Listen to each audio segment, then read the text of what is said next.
Hello friends, അമീസ് വേൾഡിൻ്റെ പുതിയൊരു വീഡിയോയിലേക്ക് എല്ലാവർക്കും സ്വാഗതം. ഇതൊരു വയലറ്റ് സുന്ദരിയാണ്. പേര് പോലെ തന്നെ ആഫ്രിക്കൻ വയലറ്റ് സുന്ദരി. ശരിക്കും ഇതിൻ്റെ ഇലകളിങ്ങനെ അടുക്കി വെച്ചിരിക്കുന്നത് കാണുമ്പോൾ താമരപ്പൂ വിരിഞ്ഞ പോലെ തോന്നുന്നു. ഇങ്ങനെ അടുക്കടുക്കടുക്കായിട്ടാണ് ഇതിൻ്റെ ഇലകൾ ഉണ്ടാകുന്നത്. അപ്പോൾ കുറച്ചാളെ എടുത്തൊന്ന് റീപ്പോർട്ട് ചെയ്യാൻ വിചാരിച്ച് എടുത്തതാണ്. അപ്പോഴൊക്കെ നല്ല മഴ.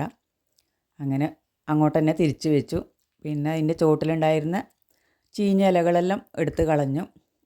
ഇല ചീഞ്ഞത് എടുത്ത് കളഞ്ഞിട്ടെങ്കിൽ ചിലപ്പോൾ ചെടി തന്നെ അത് കുറച്ച് നാൾ കഴിയുമ്പോഴേക്ക് ചീഞ്ഞ് ഇല്ലാതാവും. മഴ അധികം കൊണ്ടാൽ അതിൻ്റെ ഇലകൾ ഇതേപോലെ വേഗം ചീഞ്ഞ് പോകും. ഈ ചെടി മൂപ്പെത്തുന്ന സമയത്ത് ഇതിൻ്റെ ഇലകൾ കാണാൻ നല്ല ഭംഗിയാണ്. അതിൻ്റെ അടിഭാഗം ശരിക്കൊരു വയലറ്റ് കളറിൽ, മുകൾഭാഗം നല്ല ഇരുണ്ട പച്ച കളറിലാണ് ഉണ്ടാകുന്നത്. ഇതാണ് ഏറ്റവും നല്ല മൂപ്പെത്തിയ ചെടി.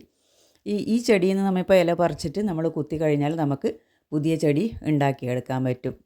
ഞാൻ ആ ചെടീനെ റീപ്പോർട്ട് ചെയ്യുകയാണ് ചെയ്യുന്നത്. റീപ്പോർട്ട് ചെയ്യാൻ ഞാൻ ചട്ടിയിൽ കുറച്ച് ചരലെടുത്ത് വെച്ച് പോട്ടി മിക്സും കൊണ്ടുവന്നിട്ടാണ് റീപ്പോർട്ട് ചെയ്യുന്നത്. അപ്പോൾ റീപ്പോർട്ട് ചെയ്യുന്ന സമയത്ത് തന്നെ അവരെ ശ്രദ്ധിച്ചിട്ട് കൈകാര്യം ചെയ്തിട്ടെങ്കിൽ ആ എല്ലാ ലീഫും ഒടിഞ്ഞു താഴെ പോകും. അതായത് അതിൻ്റെ ലീഫ് കട്ടി കുറഞ്ഞതാണ്. ശരിക്കും നമ്മളെ മഷിത്തണ്ട് ചെടി പോലത്തെ ഇല്ലാതാണ്.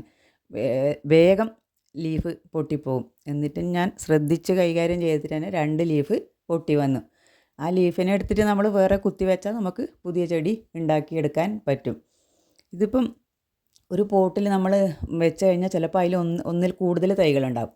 ആ സമയത്ത് തൈകൾ കുറച്ച് വലുതായി കഴിഞ്ഞാൽ നമുക്ക് അവരെ പറിച്ച് മാറ്റി നട്ടാൽ ഇതേപോലെ ഓരോ തൈയും ഇതുപോലെ ഫുൾ പോട്ടായിട്ട് മാറും. ഇതിപ്പോൾ ഞാൻ എടുത്തു വെച്ച ഈ പോട്ട് ഫുള്ളായി മാറിയതുകൊണ്ട് ഞാൻ അതിലും കൂടെ കുറച്ചും കൂടെ വൃത്താകൃതിയിലുള്ള പോട്ടിലേക്കാണ് ഇപ്പോൾ ആദ്യം അതിനെ മാറ്റി കൊടുത്തത്. കുറച്ച് ദിവസം കഴിയുമ്പോഴൊക്കെ ആ പോട്ടിനും കണക്കായിട്ട് ഇത് വളർന്നു വരും. നല്ല ഭംഗിയാണ്. ഇതിൻ്റെ പൂക്കളെ കാണാൻ നല്ല ഭംഗിയാണ്. ഒരു 3-4 കളറ് പൂക്കളുള്ള ചെടിയിലുണ്ട്. പക്ഷേ എല്ലാറ്റിനും പൂ വന്നിട്ടില്ല. ഈ വീഡിയോ നിങ്ങൾക്ക് ഇഷ്ടപ്പെട്ട് കാണുമെന്ന് കരുതുന്നു.